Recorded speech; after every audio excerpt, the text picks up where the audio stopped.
ভোর 6:13 সবার আগে ফিটনেস পরীক্ষা দিতে জাতীয় স্টেডিয়ামে হাজির লিটল মাস্টার মুশফিকুর রহিম। এরপর একে একে স্টেডিয়ামে প্রবেশ করলেন মিরাজ, মুস্তাফিজ, নাজমুল শান্তরা। মাইক্রোতে এলেন নাহিদ রানা, নাসুম, জাকের আলী ও ইবাদতরা। মূলত নেদারল্যান্ড সিরিজ ও এশিয়া কাপকে সামনে রেখে সপ্তাহখানেক ফিটনেস ট্রেনিং করছে team Bangladesh. Strength and conditioning coach Nathan কেলির অধীনে চলবে এই অনুশীলন। প্রথম 2 দিন মিরপুরে ট্রেনিং করলেও রোববার জাতীয় স্টেডিয়ামে অনুশীলন সেরেছে টাইগাররা।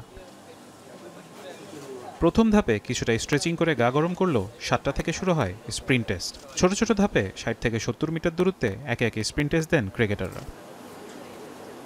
দ্বিতীয় ধাপে হয় 1600 মিটার রানিং।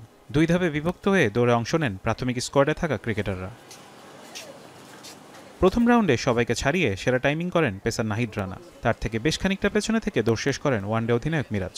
তৃতীয় স্থানে থেকে দৌড় শেষ করেন mister dependable Mushfiqur Rahim. 1600 metre দৌড়ে সবার পেছনে থেকে দৌড় শেষ করেন মুস্তাফিজ ও হাসান মাসুদ।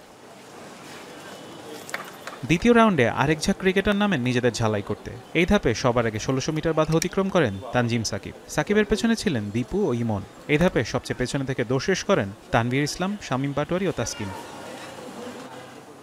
টি-20তে পাওয়ার হিটিং ও ফিটনেসকে প্রাধান্য দিয়ে এই ক্যাম্পের আয়োজন করেছে বিসিবি। আগামী 15 আগস্ট থেকে শুরু হবে টাইগারদের স্কিল ক্যাম্প। সিলেট আন্তর্জাতিক ক্রিকেট স্টেডিয়ামে হবে আরেকটি ক্যাম্প। আগামী 30 আগস্ট থেকে শুরু হবে নেদারল্যান্ডের বিপক্ষে 3 ম্যাচের টি-20 সিরিজ। ফারহান ইহসান, এখন, ঢাকা।